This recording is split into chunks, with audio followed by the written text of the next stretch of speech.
Teaching pathway में सभी का स्वागत करते हैं और आशा करते हैं कि आप सभी ठीक होंगे। मैं हूं आपका दोस्त डॉक्टर आलम। सबसे पहले आप सबसे रिक्वेस्ट रहेगी कि इस वीडियो को जब आप देखोगे तो इसको आप फुल एचडी में देखिएगा।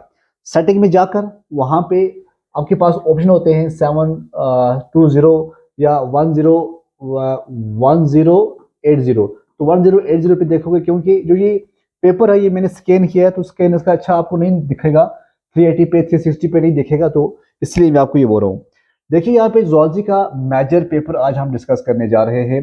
फर्स्ट सेमेस्टर का प्रीवियस ईयर पेपर है और बिल्कुल जैसे आपको पता ही है न्यू एजुकेशन पॉलिसी के तहत जो एग्जाम्स हो रहे हैं यूनिवर्सिटी ऑफ कश्मीर के अंदर, तो उस हिसाब से हमने आपके लिए ये वीडियो लाया है ताकि आपको थोड़ा कॉन्सेप्ट मिल जाए किस तरह से आपको पेपर एग्जाम के अंदर आता है। मैक्सिमम मार्क्स होते हैं 100 और पास मार्क्स आपके होते हैं 36 मार्क्स अगर आपके पास हैं तो आप पास हो जाएंगे। तो नोट क्या लिखा है, अटेम्प्ट ऑल क्वेश्चंस। तो सेक्शन ए और सेक्शन बी में आपको ऑल करने पड़ते हैं और उसके बाद आपके पास सेक्शन सी के में 4 क्वेश्चन होते हैं जिसमें आपको 2 करने पड़ते हैं।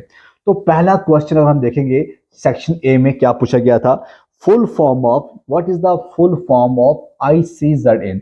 ये टैक्सोनॉमी से क्वेश्चन पूछा गया है और 2 मार्क्स का एक क्वेश्चन है। देखो 2 मार्क्स पूछ लिए हैं और ये 8 क्वेश्चन है, आपको 16 मार्क्स यही बन जाएंगे सेक्शन ए में। देखो किस तरह बनेंगे, जब 16 मार्क्स आपको ये आ जाएंगे बाकी कितने बचेगा 20 मार्क्स, तो 20 मार्क्स भी आप इजी से ला सकते हो। तो देखिए पहला क्वेश्चन जब आप लिखोगे तो आपको लिखना है कि जो ये ICZN है इसके फुल फॉर्म क्या है और कुछ भी नहीं बताना है।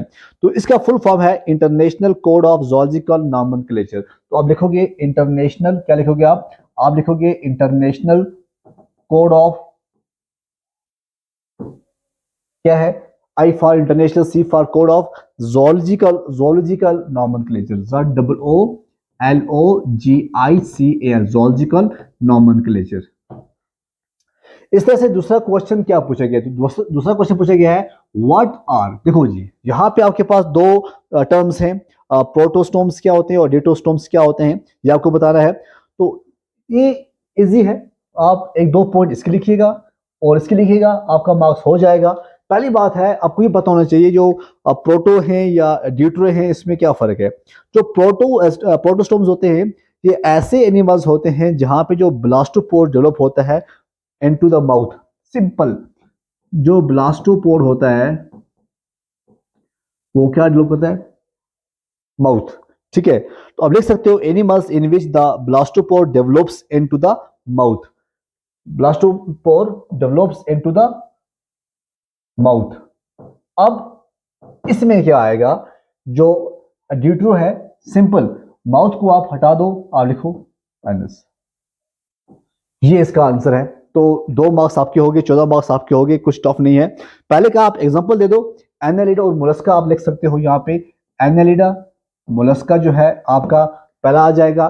दूसरे में अगर हम बात करें जो प्रोटोस्टोम्स होते हैं इसमें भी कोई टफ नहीं है, सॉरी प्रोटोस्टोम में हमने देख लिया, डेटोस्टोम में हम देखेंगे वो होता है अकाइनोडोम्स एंड कॉर्डेट्स। ठीक है, echinoderms and chordates. Next question क्या पूछा गया था, व्हाट इज द, जी हाँ, common aim of Physalia. Physalia जो है आपने देखा होगा, हमने तो अपने कॉलेज में पढ़ाया हुआ है फाइसेलिया को, पर्टिक्यूज मेन ऑफ वार। जी हाँ, और आप इसके बारे में जानते होंगे, तो हम कहते हैं पर्टिक्यूज। ठीक है, बड़ा इंपॉर्टेंट है ये, क्या है ये, इसका आंसर क्या आएगा, पर्टिक्यूज, GUES, पर्टिक्यूज मेन ऑफ वार, ये हम कहते हैं फाइसेलिया को। उसके बाद नेक्स्ट क्वेश्चन आया था व्हाट इज मेटाजेनेसिस। जी हाँ, मेटाजेनेसिस का क्वेश्चन पूछा गया था, क्वेश्चन नंबर 4। मेटाजेनेसिस क्या होता है, ये होता है alternation between sexual and asexual reproduction life cycle. जो ओबेलिया है, ओबेलिया, मेटाजेनेसिस की आप एग्जांपल लिख सकते हो ओबेलिया। ठीक है, ये रिप्रोडक्शन का आंसर आ गया। Why are platyhelminthes called flatworms. Flatworms क्यों कहते हैं प्लैटीहेलमिन्थस को, बताइएगा। Because their bodies are dorso ventrally flattened. Simple लिखना आपको, बिकॉज देयर बॉडी जो है वो क्या होती है, वो डोर्सो वेंट्रली फ्लैटन होती है, दैट इज ऑल। उसके बाद आता है व्हाट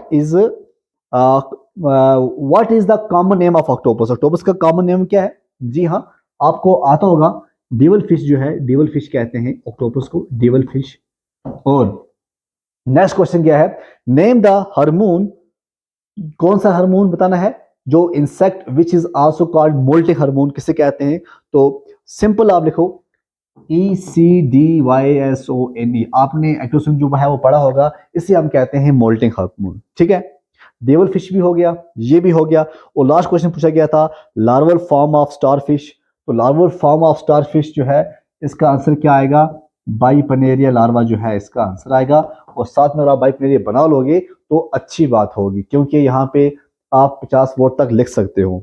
ये था आपका सेक्शन ए में आया हुआ था। और सेक्शन बी में हम देखेंगे सेक्शन बी में क्या कुछ पूछा गया था। देखो थोड़ी प्रॉब्लम है, जैसे मैंने आपको बोला आप एचडी में देखिएगा, सेक्शन बी में क्या कुछ क्वेश्चन थे आप देखिएगा। सेक्शन बी में जो क्वेश्चन नंबर 2 आपको दिख रहा होगा, आपको क्वेश्चन नंबर 2 था आउटलाइन क्लासिफिकेशन ऑफ किंगडम एनिमली। अगर आपको ये नहीं आ रहा है, आपके पास ऑप्शन था बाइनोमियल नॉमेनक्लेचर क्या होता है। उसके बाद क्वेश्चन नंबर 3 था give the outline classification of protozoans based on their locomotion. उसके बाद आपके पास था ऑप्शन में give the detailed account of polymorphism in Coelenterata. और in what way do the general character of phylum Platyhelminth is different from those phylum Annelida, right? The general character of phylum Arthropoda। और section C की अगर हम बात करें, section C में क्या कुछ पूछा गया था वो भी देखते हैं। लॉन्ग आंसर टाइप क्वेश्चन, ये 10 मार्क्स का एक क्वेश्चन था, मतलब ये 2 क्वेश्चन है, एक करना है, 2 क्वेश्चन है, एक करना है, 2 है, एक करना है।